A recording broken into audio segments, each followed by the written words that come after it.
मुझसे सीधा रहा कि मुझसे सिर्फ एक ही तरीके से पूछेगी।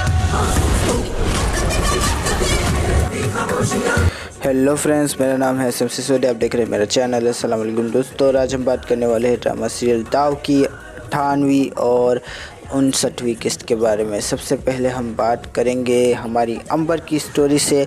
अंबर बेचारी थक हार के घर वापस आई। भाई ने पूछा कहाँ गई थी। माँ कह रही थी कि अपनी दोस्त के यहाँ गई थी। क्या लड़के आई हो? अंबर बेचारी खामोश अंदर चली गई। लेकिन फ़ोन आया सहेली का, कहा कि ये तुमने क्या किया, तुम्हारा वीडियो तो वायरल हो चुका है। अच्छा, वायरल किसने किया? वही बात है कि एहसन का चचा उसको खरी खोटी सुना रहा था, कह रहा था कि तुम सुधर जाओ। लेकिन एहसन कहाँ सुधरने वाला है।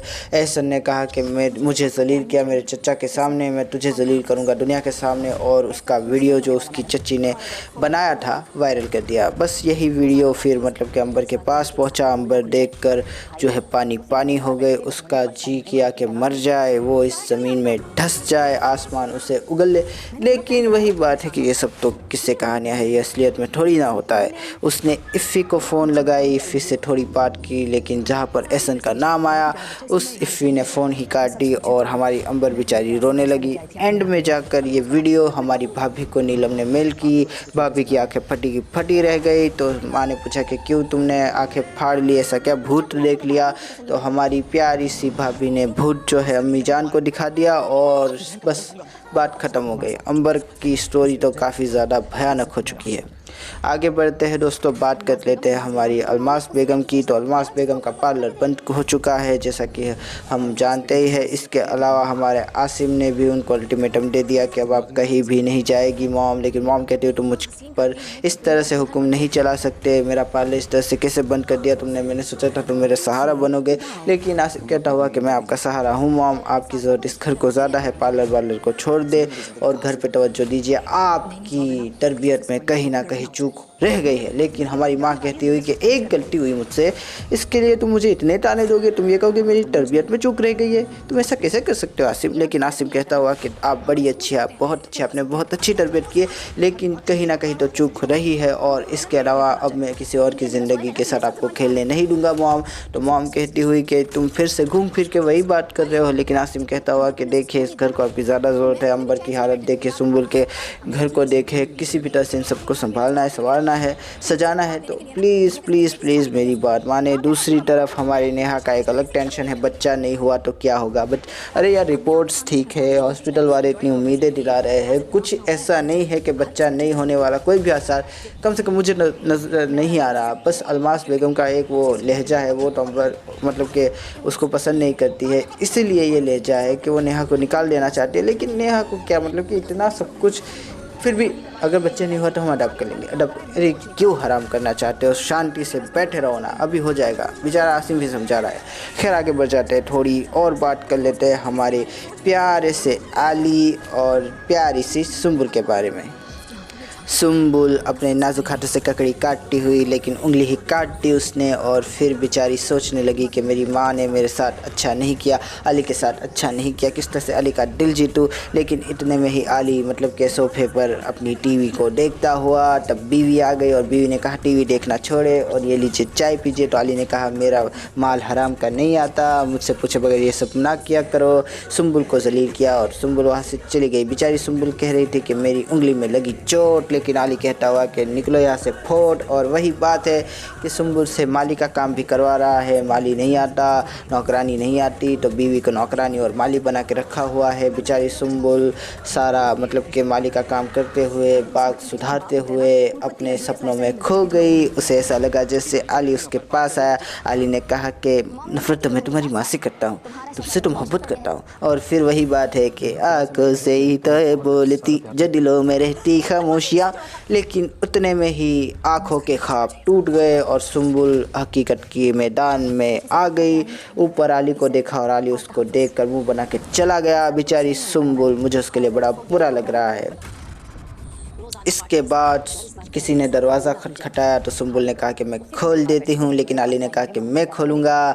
और सुम्बुल ने कहा कि मैं भगा दूँगी अगर मेरी माँ हुई तो आली ने कहा कि मैं क्या उसकी आरती उतारूँगा, मैं भी यही करूँगा। और फिर जो है उसने जैसे ही दरवाज़ा खोला तो माँ नहीं रिधा निकली। रिधा ने कहा आई लव यू, तुमने मतलब कि मुझको नहीं बुलाया लेकिन मैं फिर भी चली आई, अपनी सगाई छोड़ के आई तुम्हारे पीछे पीछे और तुम्हारे पास। आली कहता हुआ कि तुम्हारी वजह से मेरी माँ मर गई और मैं तुमसे मोहब्बत करूँगा, निकल जाओ यहाँ से। लेकिन वही बात है कि वो कहती हुई मैं कहाँ जाऊँगी, मैं यहाँ किसी को नहीं जानती। तो आली ने कहा कि आज रात यहाँ पर रुक जाओ, तो सुबह निकल जाना यहाँ से, और वहाँ से चला गया। दूसरी तरफ सुम्बुल को जलाने के लिए, तरसाने के लिए, टरखाने के लिए, उसको मतलब कि छोटी छोटी अज़ियतें देने के लिए उससे कह रहा है कि मेरी मेहमान है, मेरी मोहब्बत है, उसका ख्याल रखना।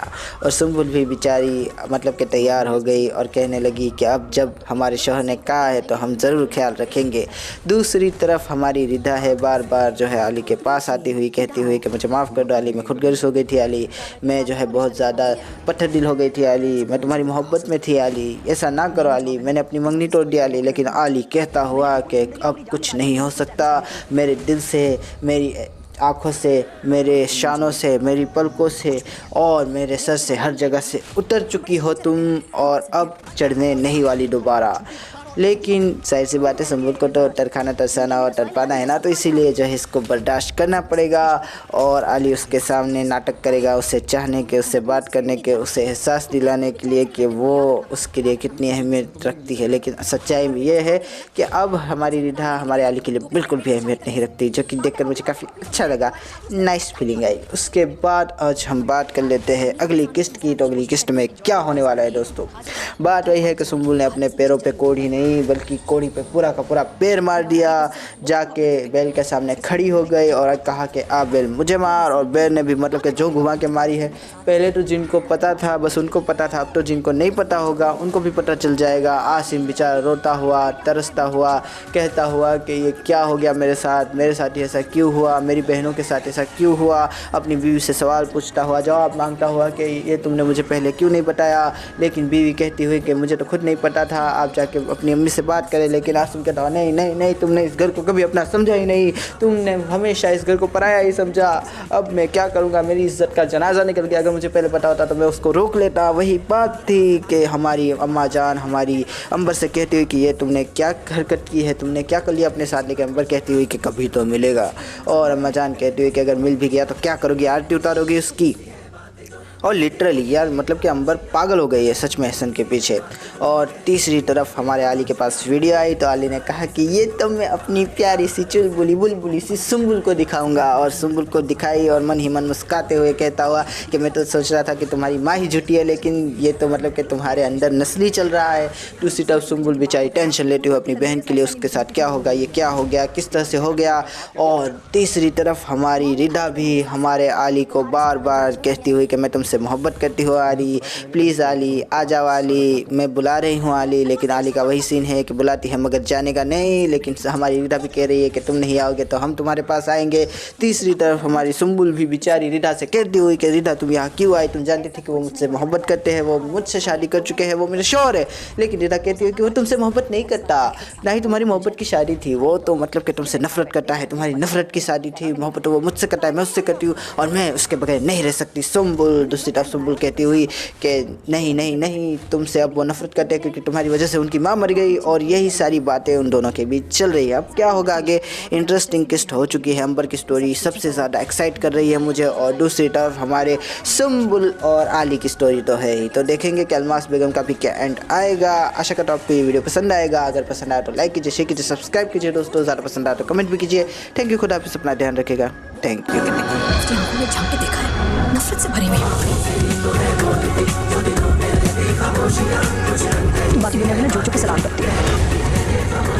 बस मेरा नाम अलमास है, मैं बात मैं बात करके छोड़ूंगी। अलमास बेगम, देखो तुम्हारी बेटी के साथ क्या करती है, सब की बात से मैंने सब नफरत करता हूँ तुमसे। मैंने बहुत पसंद है बातें जो कह देती है।